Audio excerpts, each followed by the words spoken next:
Bonjour chers amis, je suis Ibris Kamdem, consultant comptable et fiscal, formateur sur les logiciels de gestion. Aujourd'hui, je vais vous parler de la procédure d'acquisition ou bien la procédure d'achat d'un terrain titré.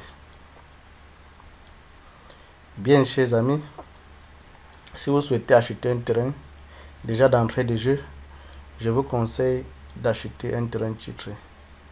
Parce que les terrains non titrés, dans 80% des cas, c'est généralement une source de problèmes et des dépenses colossales.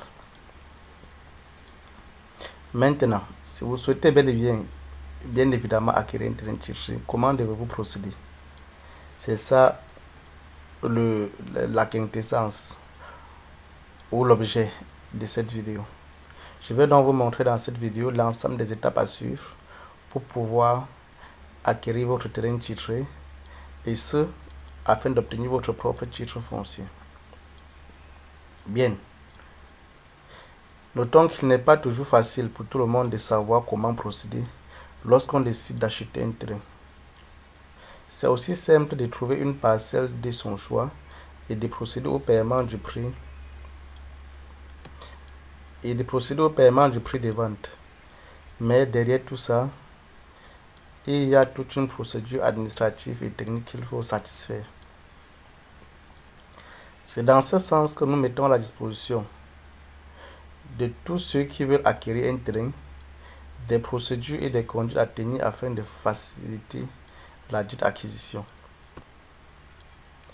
Bien évidemment, la toute première des choses à faire, c'est de se rendre sur le terrain qu'on vous propose d'acheter, dans le but de confirmer son existence physique et son accessibilité. Vous pourriez aussi par la même occasion vous renseigner auprès des voisins de ce terrain-là. Ainsi, avant d'entamer des négociations avec le vendeur relatifs au prix de vente, il est très important de lui demander de vous fournir un certificat de propriété valide qui vous permettra de savoir sans doute si ce terrain est grévé d'une quelconque charge. Le certificat de propriété vous permet de savoir si effectivement le terrain lui appartient et si ce terrain n'est gravé d'aucune charge.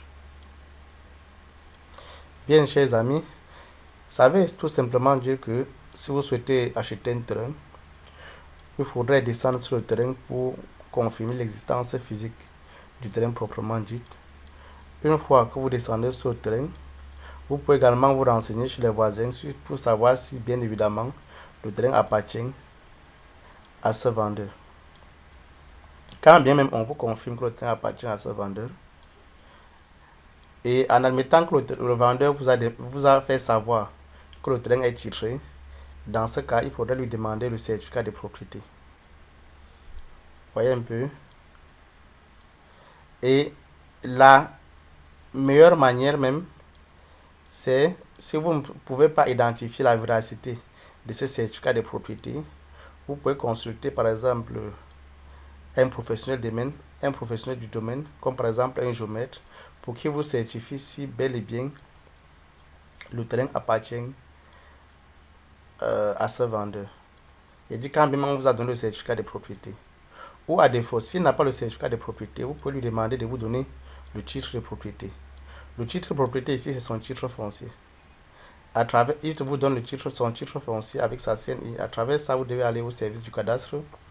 Vous devez aller chez le conservateur foncier du lieu du domaine, du lieu de la situation de l'immeuble.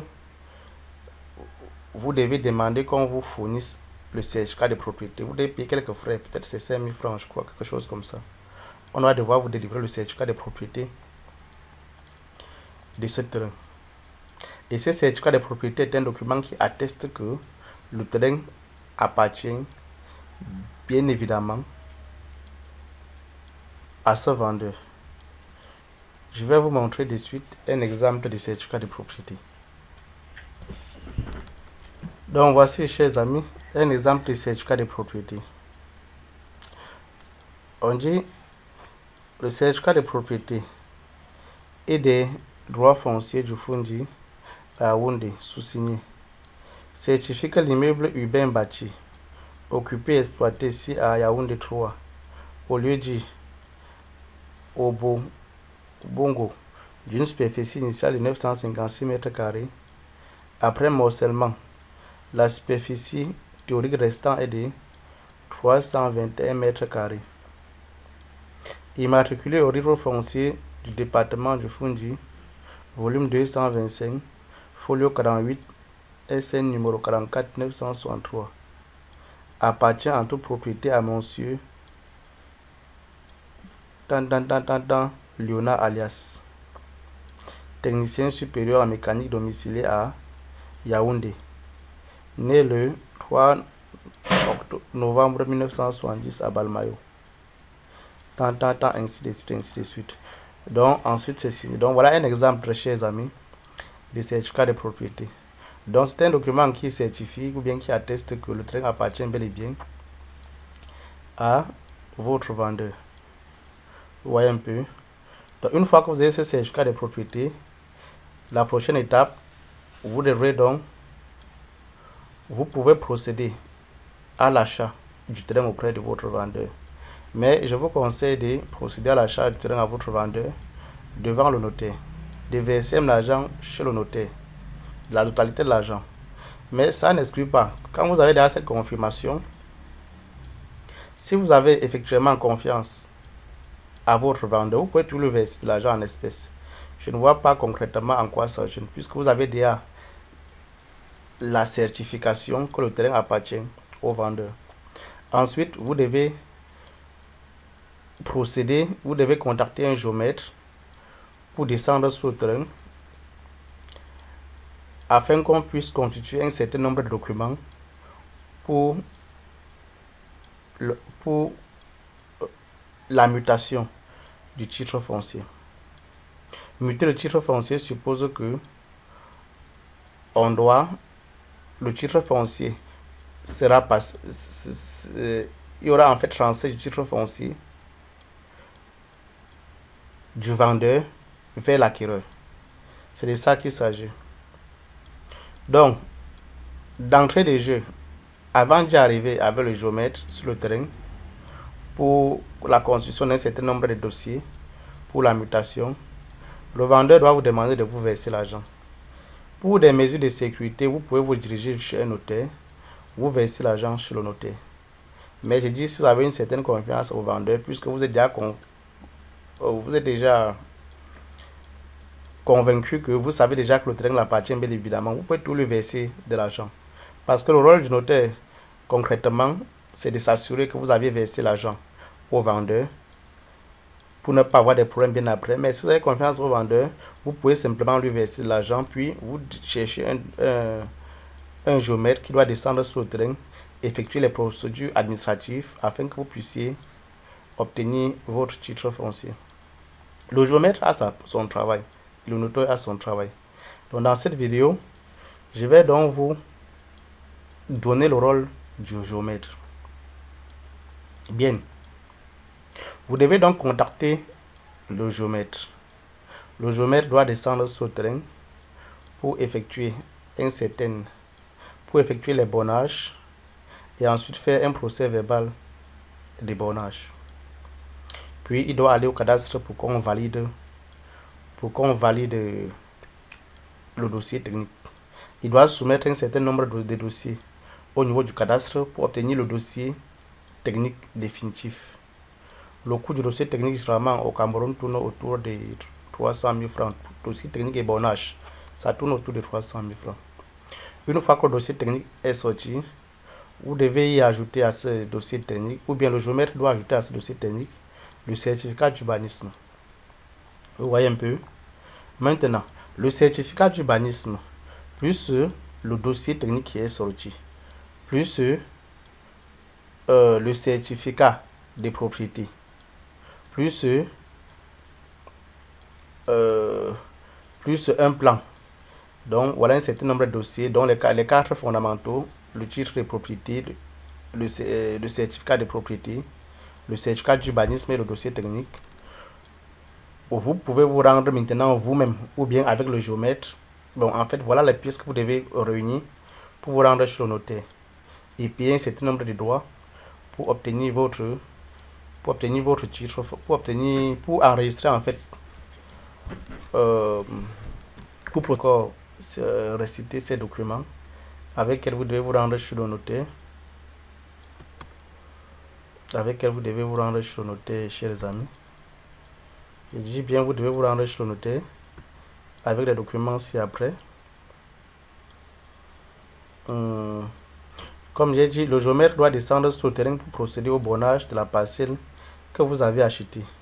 Au finish, il va vous remettre un dossier technique établi au nom de l'acquéreur. Donc, il doit vous remettre un dossier technique qui est établi en votre nom en tant qu'acquéreur. La suite, c'est bien évidemment de faire établir un certificat d'urbanisme auprès de la commune ou de la communauté urbaine. Donc, vous devez demander le certificat d'urbanisme auprès de la commune ou de la communauté urbaine. Vous devez fournir un certain nombre de dossiers à la commune pour qu'on vous établir le certificat d'urbanisme. Le géomètre peut déjà le faire, comme vous pouvez le faire, dès lors que le dossier technique est déjà sorti. Une fois que vous avez le certificat d'urbanisme, vous pouvez maintenant vous retourner chez le notaire avec votre vendeur. Donc, vous retournez, le notaire, là, le géomètre a déjà fait son travail. Il a fait le bornage, il a fait le procès verbal de bornage, il a sorti le dossier technique au finish. Avec le dossier technique, vous êtes allé, par exemple, vous êtes allé à la commune, vous avez fait sortir le certificat d'urbanisme. Maintenant, lorsque vous avez ça, vous partez maintenant chez le notaire avec votre vendeur, ayant à votre disposition un certain nombre de pièces, à savoir la copie du titre foncier fourni par votre vendeur, le certificat de propriété. Si vous n'avez pas encore retiré, je suppose que c'est déjà retiré. Et si vous n'avez pas encore retiré, vous devez retirer ça chez le conservateur foncier de la situation de l'immeuble. Vous devez y associer à ce dossier, le dossier technique, le certificat d'urbanisme. Vous voyez le dossier que vous devez ramener chez le notaire. Quand vous ramenez donc chez le notaire doit vous faire un devis par rapport au droit que vous devez payer. Vous voyez un peu. Ces droits sont constitués généralement des émoluments du notaire, des droits d'enregistrement, des redevances foncières, de la taxe foncière. Donc, le notaire doit, des débouts, le notaire doit vous faire en fait un devis par rapport au prix d'achat de votre terrain. Vous voyez un peu. Donc, le taux varie. Si c'est par exemple un terrain, si c'est par exemple, notons que le taux de la taxe foncière c'est 0,1% de la valeur du terrain. Le droit d'enregistrement, par exemple, son taux c'est, si c'est un immeuble urbain bâti, son taux c'est 10%. Si c'est un immeuble urbain non bâti, son taux c'est 5%. Si c'est un immeuble rural bâti, son taux c'est 5%. Si c'est un immeuble rural non bâti, son taux de 2 c'est 2%. Il y a les redevances foncières, il y a des droits fixes. Donc le notaire en fait doit vous faire un devis pour de lui verser afin qu'il puisse procéder effectivement et définitivement à la mutation du dit titre foncier. Vous voyez un peu. Je peux même vous montrer un exemple de devis fourni par un notaire. Bon, je pense que je pourrais vous montrer ça dans la prochaine vidéo. Vous voyez un peu, mais de façon grosso modo, les droits du notaire, la somme globale perçue par le notaire, dans cette somme globale, comme j'ai dit, il y a des sommes que le notaire doit reverser aux impôts, à savoir la taxe foncière, les droits d'enregistrement, et les droits fixes et bien d'autres. Il y a certaines sommes que le notaire doit reverser au service des domaines et des affaires foncières, comme par exemple la dépense foncière et bien d'autres. Il y a des débouts, s'il y a les débouts qu'il doit engager, et il y a ces honoraires, c'est qu'on appelle encore ces émoluments. Donc c'est tout ça qui constitue la somme à reverser au notaire. Une fois que vous avez donc versé cette somme, l'acte de vente aussi, en ce moment, vous pouvez aussi signer même l'acte de vente directement devant le notaire toujours. Si ça n'avait pas été déjà préalablement fait, vous signez ça devant le notaire. Puis il doit vous donner donc un reçu. Il ne reste plus qu'à vous appeler bien après pour venir récupérer votre titre foncier. Bien évidemment, un titre foncier nouveau au nom de l'acquéreur. Donc voilà grosso modo, chers amis, les étapes à procéder pour entrer en possession, pour acquérir votre terrain titré. Dans la prochaine vidéo, je vais vous montrer comment acquérir, comment acheter un terrain non titré. C'est source de nombreux problèmes, Mais si jamais vous voulez acheter un terrain non titré, c'est encore mieux d'être prudent. Je vais donc vous donner la démarche à suivre. Par ailleurs, je vais aussi vous faire savoir que je suis facilitateur en termes d'acquisition ou en termes d'achat des terrains, que ce soit dans la ville de Douala, Yaoundé, Bafoussam ou bien d'autres villes du pays. Vous pouvez me contacter pour l'achat de votre terrain. Si vous avez besoin d'un terrain, vous pouvez me contacter. Un terrain sûr, vous pouvez me contacter. Et si vous avez également besoin de conseils éventuels ou que je vous suive dans la procédure d'acquisition de votre terrain, bref, je suis également disponible. Donc, je suis facilitateur dans l'acquisition de terrain et je travaille également avec beaucoup d'entreprises où je suis consultant qui font dans l'immobilier, dans le lotissement, l'immatriculation et bien d'autres. Donc, chers amis, je suis vraiment à votre disposition pour vos besoins dans ce siège. Merci.